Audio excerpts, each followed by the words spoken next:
সালামু আলাইকুম। Breaking news ladies and gentleman, হাদির বাংলাদেশে আসছেন পৃথিবীর সবচেয়ে মুসলিম বিদ্বেষী ও বাংলাদেশ বিদ্বেষী প্রধানমন্ত্রী, ভারতীয় প্রধানমন্ত্রী নরেন্দ্র দামোদাস মোদি।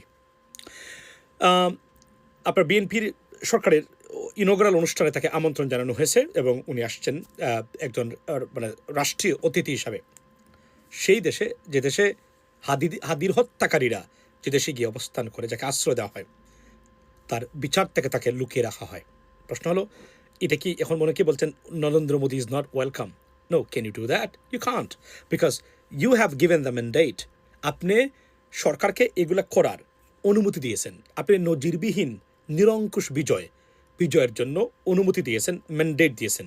সুতরাং এই সরকার যদি সিদ্ধান্ত নেয়, সেই সরকারের অধিকার আছে, আপনি এটা বানচাল করতে পারবেন না, আপনি যতই বলেন না কেন, বিকজ সরকারের সিদ্ধান্ত আছে। এবং আমি মনে করি যে এটাই হওয়া উচিত। এবং আমরা যারা শেখ হাসিনা যখন নরেন্দ্র মোদীকে বাংলাদেশে আমন্ত্রণ জানিয়েছিলেন, প্রতিবাদ করেছিলাম, আমরা মনে করি আমাদের শেখ হাসিনার কাছে এর জন্য ক্ষমা চাওয়া উচিত সবাইকে।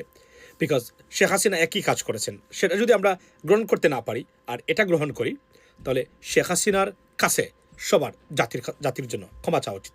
তবে এতটুকু বলি যে নরেন্দ্র মোদী আসতে পারেন, সেই সম্ভাবনা দেখা দিয়েছে। কারণ যথারীতি আমরা একইভাবেই ভারতপ্রেমী, ভারতের দিকে হাঁটছি, যার পরিণতি কি হয় সেটা শেখ হাসিনা নিজেই তার প্রমাণ। ভালো থাকবেন, কথা হবে অন্য সময়। আসসালামু আলাইকুম।